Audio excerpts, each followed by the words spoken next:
जय देव जगन्नाथ, जय शंकर शाश्वत, जय सर्वसुराध्यक्ष, जय सर्वसुरार्चित, जय सर्वगुणातीत, जय सर्ववरप्रद, जय नित्य निराधार, जय विश्वंभराव्यय, जय विश्वैकवन्द्येश, जय नागेन्द्रभूषण, जय गौरीपते शंभो, जय चन्द्रार्धशेखर,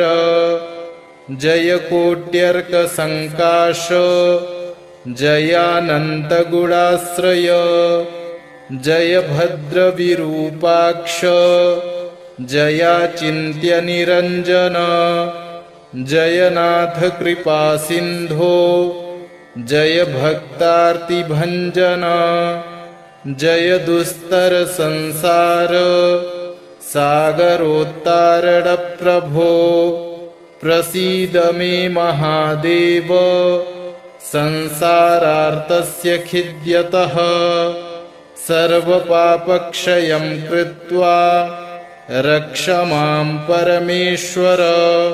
महादारिद्र्यमग्नस्य महापापहतस्य च, महाशोकनिविष्टस्य महारोगातुरस्य च, ऋणभारपरीतस्य दह्यमानस्य कर्मभिः, ग्रहैः प्रपीड्यमानस्य प्रसीद मम शङ्कर, दरिद्रः प्रार्थयेद्देवं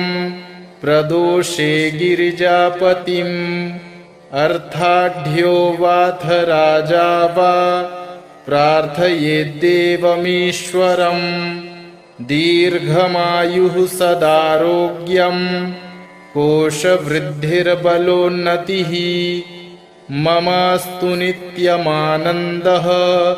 प्रसादात्तव शङ्कर, शत्रवः संक्षयं यान्तु प्रसीदन्तु मम प्रजाः, नश्यन्तु दस्यवो राष्ट्रे जनाः सन्तु निरापदः, दुर्भिक्षमरिसन्तापाः शमं यान्तु महीतले, सर्वसस्यसमृद्धिश्च भूयात् सुखमया दिशः, एवमाराधयेद्देवं पूजान्ते गिरिजापतिम्, ब्राह्मणान् भोजयेत्पश्चात् दक्षिणाभिश्च पूजयेत्, सर्वपापक्षयकरी सर्वरोगनिवारणी शिवपूजा मया ख्याता, सर्वाभीष्टफलप्रदा। जय देव जगन्नाथ, जय शंकर शाश्वत, जय सर्वसुराध्यक्ष, जय सर्वसुरार्चित, जय सर्वगुणातीत, जय सर्ववरप्रद, जय नित्य निराधार, जय विश्वंभराव्यय, जय विश्वैकवन्द्येश, जय नागेन्द्रभूषण, जय गौरीपते शंभो, जय चन्द्रार्धशेखर, जय कोट्यर्कसङ्काश, जयानन्तगुणाश्रय, जय भद्रविरूपाक्ष, जयाचिन्त्यनिरञ्जन, जय नाथ कृपासिन्धो, जय भक्तार्तिभञ्जन, जय दुस्तर संसार सागरोत्तारण प्रभो, प्रसीद मे महादेव, संसारार्तस्य खिद्यतः, सर्वपापक्षयं कृत्वा रक्ष मां परमेश्वर, महादारिद्र्यमग्नस्य महापापहतस्य च महाशोकनिविष्टस्य महारोगातुरस्य च ऋणभारपरीतस्य दह्यमानस्य कर्मभिः ग्रहैः प्रपीड्यमानस्य प्रसीद मम शङ्कर। दरिद्रः प्रार्थयेद्देवं प्रदोषे गिरिजापतिम् अर्थाढ्यो वाथ राजा वा प्रार्थयेद्देवमीश्वरम् दीर्घमायुः सदारोग्यम् कोशवृद्धिर्बलोन्नतिः ममास्तु नित्यमानन्दः प्रसादात्तव शङ्कर। शत्रवः संक्षयं यान्तु प्रसीदन्तु मम प्रजाः नश्यन्तु दस्यवो राष्ट्रे जनाः सन्तु निरापदः दुर्भिक्षमरिसन्तापाः शमं यान्तु महीतले सर्वसस्यसमृद्धिश्च भूयात् सुखमया दिशः। एवमाराधयेद्देवं पूजान्ते गिरिजापतिम् ब्राह्मणान् भोजयेत्पश्चात् दक्षिणाभिश्च पूजयेत्। सर्वपापक्षयकरी सर्वरोगनिवारणी शिवपूजा मया ख्याता सर्वाभीष्टफलप्रदा। जय देव जगन्नाथ जय शङ्कर शाश्वत जय सर्वसुराध्यक्ष जय सर्वसुरार्चित जय सर्वगुणातीत जय सर्ववरप्रद जय नित्यनिराधार जय विश्वम्भराव्यय जय विश्वैकवन्द्येश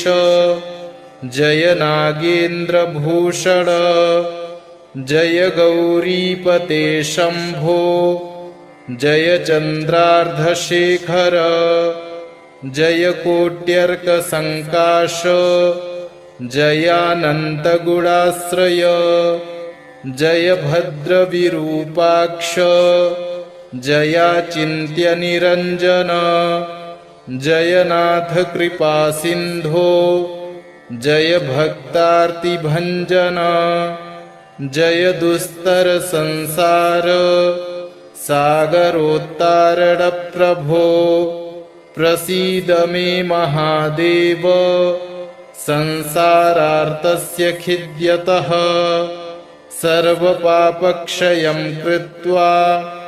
रक्ष मां परमेश्वर। महादारिद्र्यमग्नस्य महापापहतस्य च महाशोकनिविष्टस्य महारोगातुरस्य च ऋणभारपरीतस्य दह्यमानस्य कर्मभिः ग्रहैः प्रपीड्यमानस्य प्रसीद मम शङ्कर। दरिद्रः प्रार्थयेद्देवं प्रदोषे गिरिजापतिम् अर्थाढ्यो वाथ राजा वा प्रार्थयेद्देवमीश्वरम्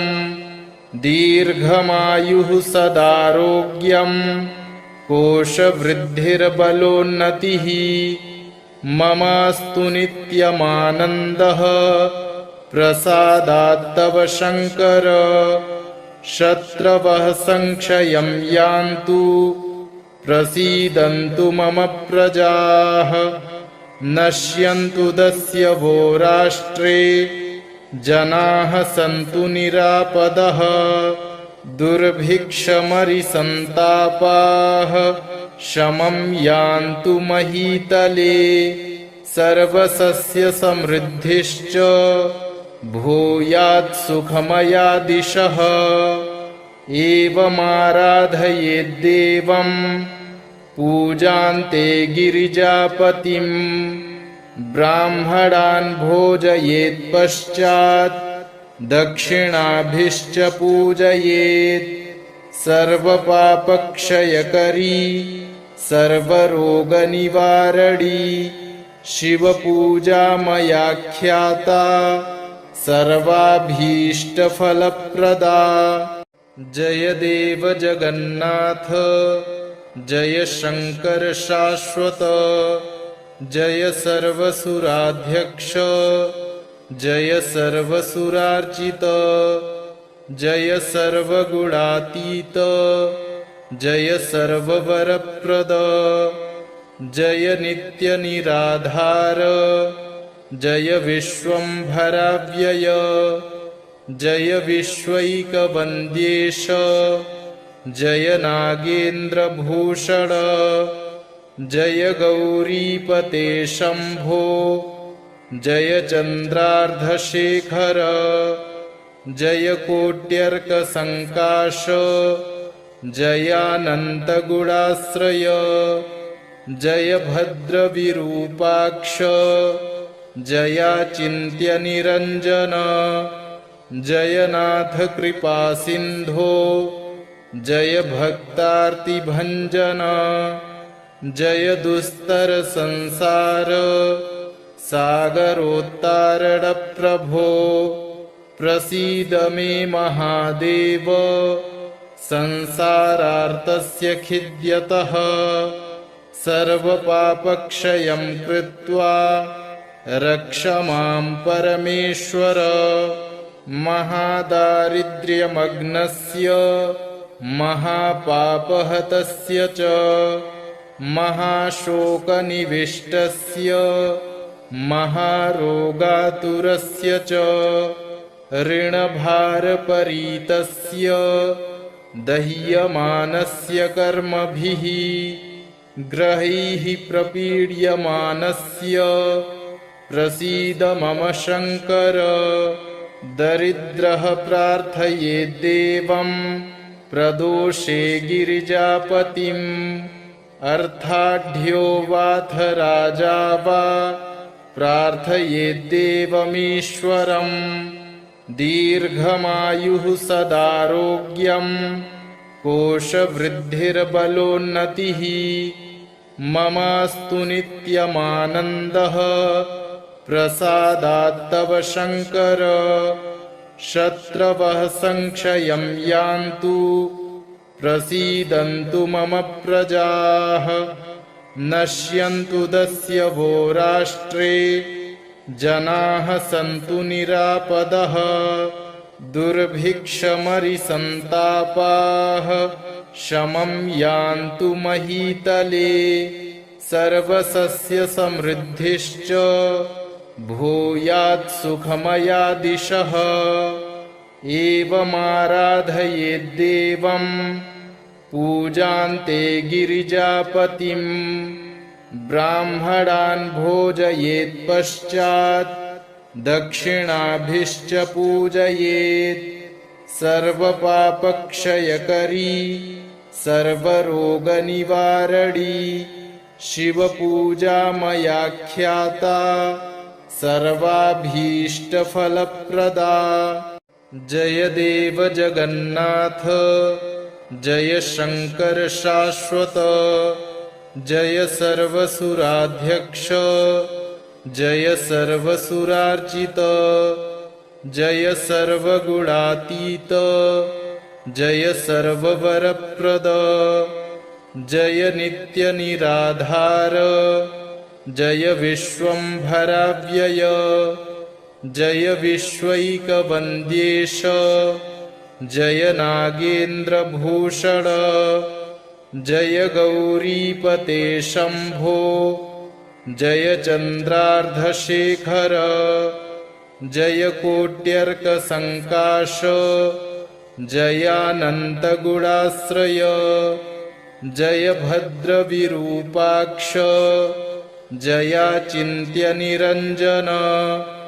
जय नाथ कृपासिन्धो जय भक्तार्तिभञ्जन जय दुस्तर संसार सागरोत्तारण प्रभो प्रसीद मे महादेव संसारार्तस्य खिद्यतः सर्वपापक्षयं कृत्वा रक्ष मां परमेश्वर महादारिद्र्यमग्नस्य महापापहतस्य च महाशोकनिविष्टस्य महारोगातुरस्य च ऋणभारपरीतस्य दह्यमानस्य कर्मभिः ग्रहैः प्रपीड्यमानस्य प्रसीद मम शङ्कर दरिद्रः प्रार्थयेद्देवं प्रदोषे गिरिजापतिम्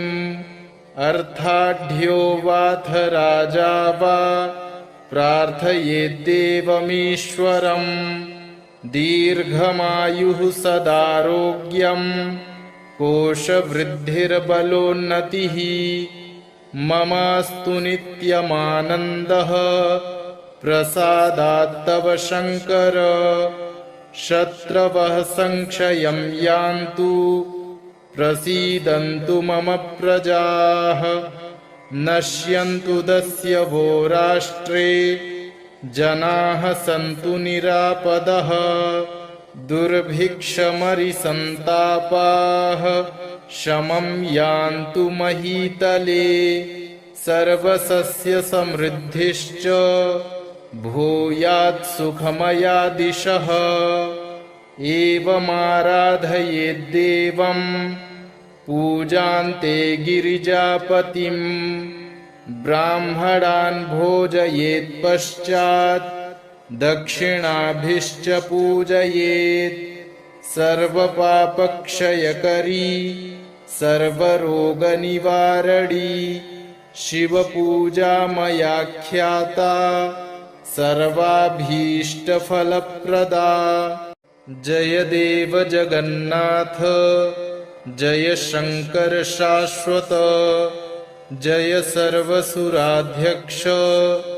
जय सर्वसुरार्चित जय सर्वगुणातीत जय सर्ववरप्रद जय नित्यनिराधार जय विश्वम्भराव्यय जय विश्वैकवन्द्येश जय नागेन्द्रभूषण जय गौरीपते शम्भो जय चन्द्रार्धशेखर जय कोट्यर्कसङ्काश जयानन्तगुणाश्रय जय भद्रविरूपाक्ष जयाचिन्त्यनिरञ्जन जय नाथ कृपासिन्धो जय भक्तार्तिभञ्जन जय दुस्तर संसार सागरोत्तारण प्रभो प्रसीद मे महादेव संसारार्तस्य खिद्यतः सर्वपापक्षयं कृत्वा रक्ष मां परमेश्वर महादारिद्र्यमग्नस्य महापापहतस्य च महाशोकनिविष्टस्य महारोगातुरस्य च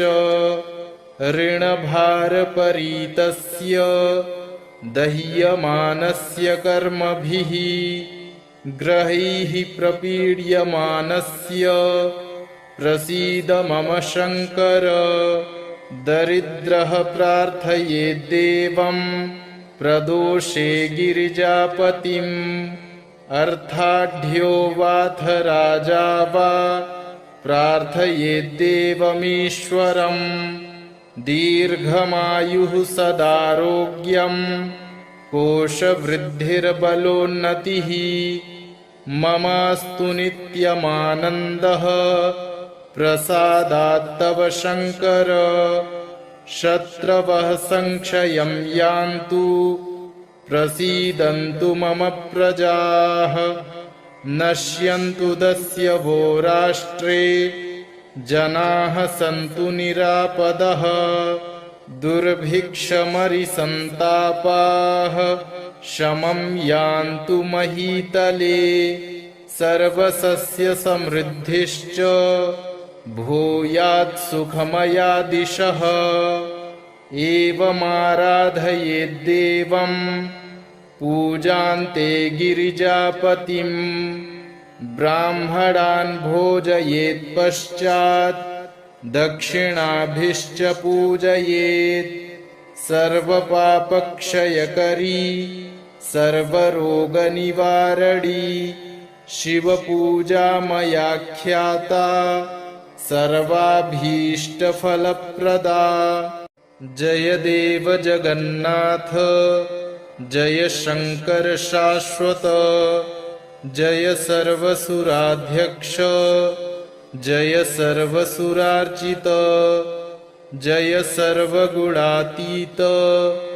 जय सर्ववरप्रद जय नित्यनिराधार जय विश्वंभराव्यय जय विश्वैकवन्द्येश जय नागेन्द्रभूषण जय गौरीपते शंभो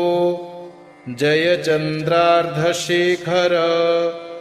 जय कोट्यर्कसङ्काश जयानन्तगुणाश्रय जय भद्रविरूपाक्ष जयाचिन्त्यनिरञ्जन जय नाथ कृपासिन्धो जय भक्तार्तिभञ्जन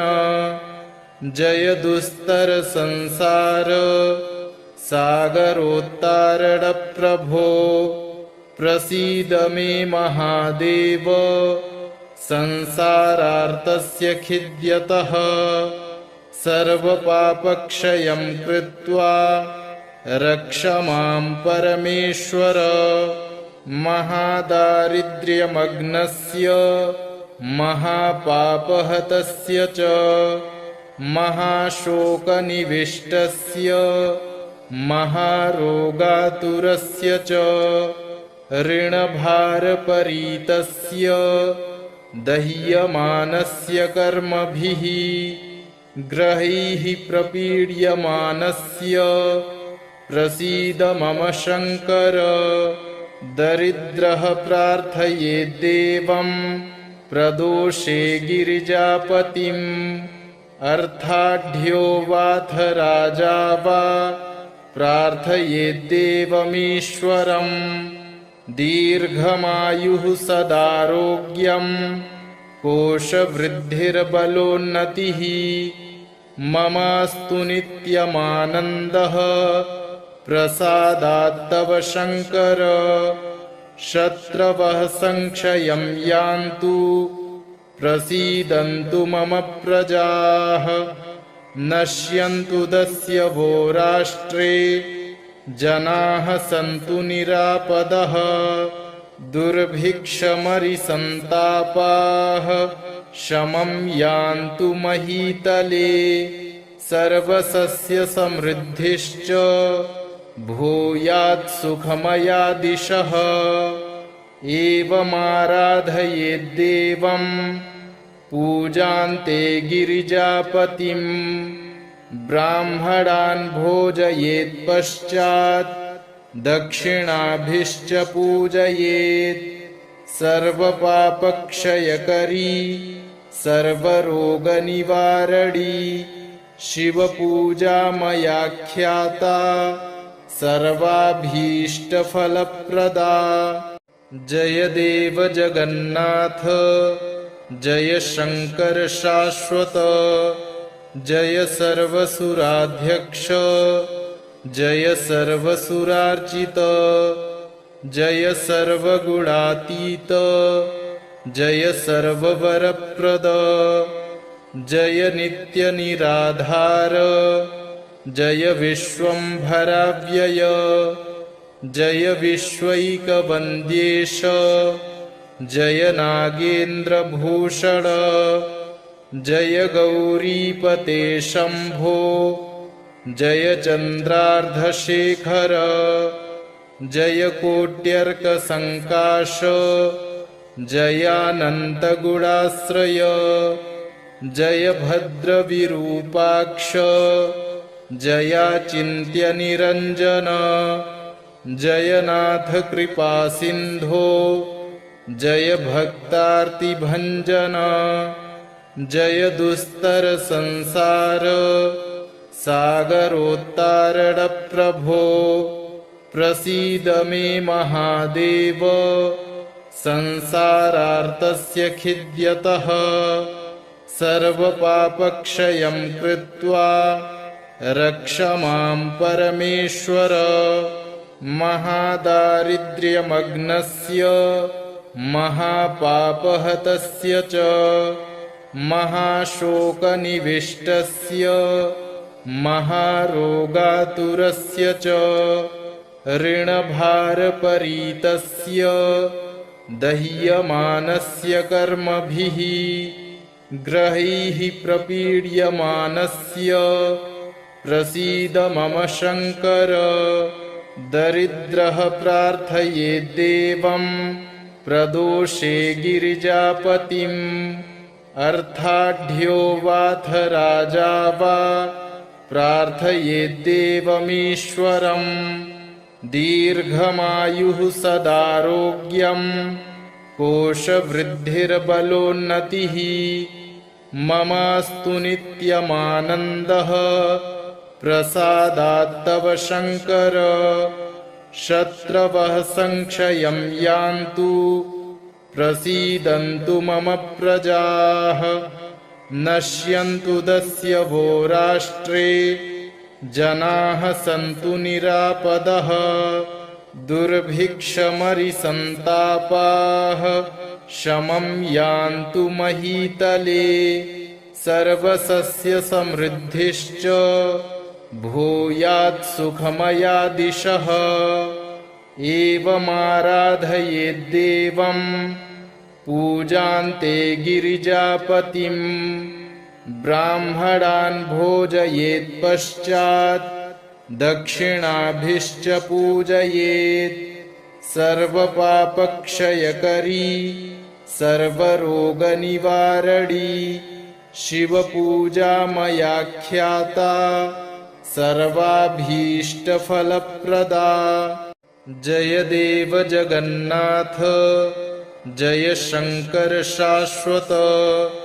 जय सर्वसुराध्यक्ष जय सर्वसुरार्चित जय सर्वगुणातीत जय सर्ववरप्रद जय नित्यनिराधार जय विश्वम्भराव्यय जय विश्वैकवन्द्येश जय नागेन्द्रभूषण जय गौरीपते शम्भो जय चन्द्रार्धशेखर जय कोट्यर्कसङ्काश जयानन्तगुणाश्रय जय भद्रविरूपाक्ष जयाचिन्त्यनिरञ्जन जय नाथ कृपासिन्धो जय भक्तार्तिभञ्जन जय दुस्तरसंसार सागरोत्तारणप्रभो प्रसीद मे महादेव संसारार्तस्य खिद्यतः सर्वपापक्षयं कृत्वा रक्ष मां परमेश्वर महादारिद्र्यमग्नस्य महापापहतस्य च महाशोकनिविष्टस्य महारोगातुरस्य च ऋणभारपरीतस्य दह्यमानस्य कर्मभिः ग्रहैः प्रपीड्यमानस्य प्रसीद मम शङ्कर दरिद्रः प्रार्थयेद्देवं प्रदोषे गिरिजापतिम् अर्थाढ्यो वाथ राजा वा प्रार्थयेद्देवमीश्वरं दीर्घमायुः सदारोग्यं कोशवृद्धिर्बलोन्नतिः ममास्तु नित्यमानन्दः प्रसादात्तव शङ्कर शत्रवः संक्षयं यान्तु प्रसीदन्तु मम प्रजाः नश्यन्तु दस्यवो राष्ट्रे जनाः सन्तु निरापदः दुर्भिक्षमरिसन्तापाः शमं यान्तु महीतले सर्वसस्यसमृद्धिश्च भूयात् सुखमया दिशः एवमाराधयेद्देवं पूजान्ते गिरिजापतिं ब्राह्मणान् भोजयेत्पश्चात् दक्षिणाभिश्च पूजयेत् सर्वपापक्षयकरी सर्वरोगनिवारणी शिवपूजा मया ख्याता सर्वाभीष्टफलप्रदा जय देव जगन्नाथ जय शंकर शाश्वत जय सर्वसुराध्यक्ष जय सर्वसुरार्चित जय सर्वगुणातीत जय सर्ववरप्रद जय नित्यनिराधार जय विश्वंभराव्यय जय विश्वैकवन्द्येश जय नागेन्द्रभूषण जय गौरीपते शम्भो जय चन्द्रार्धशेखर जय कोट्यर्कसङ्काश जयानन्तगुणाश्रय जय भद्रविरूपाक्ष जयाचिन्त्यनिरञ्जन जय नाथ कृपासिन्धो जय भक्तार्तिभञ्जन जय दुस्तरसंसार सागरोत्तारणप्रभो प्रसीद मे महादेव संसारार्तस्य खिद्यतः सर्वपापक्षयं कृत्वा रक्ष मां परमेश्वर महादारिद्र्यमग्नस्य महापापहतस्य च महाशोकनिविष्टस्य महारोगातुरस्य च ऋणभारपरीतस्य दह्यमानस्य कर्मभिः ग्रहैः प्रपीड्यमानस्य प्रसीद मम शङ्कर दरिद्रः प्रार्थयेद्देवं प्रदोषे गिरिजापतिम् अर्थाढ्यो वाथ राजा वा प्रार्थयेद्देवमीश्वरं दीर्घमायुः सदारोग्यं कोशवृद्धिर्बलोन्नतिः ममास्तु नित्यमानन्दः प्रसादात्तव शङ्कर शत्रवः संक्षयं यान्तु प्रसीदन्तु मम प्रजाः नश्यन्तु दस्यवो राष्ट्रे जनाः सन्तु निरापदः दुर्भिक्षमरिसन्तापाः शमं यान्तु महीतले सर्वसस्यसमृद्धिश्च भूयात् सुखमया दिशः एवमाराधयेद्देवं पूजान्ते गिरिजापतिं ब्राह्मणान् भोजयेत्पश्चात् दक्षिणाभिश्च पूजयेत् सर्वपापक्षयकरी सर्वरोगनिवारणी शिवपूजा मया ख्याता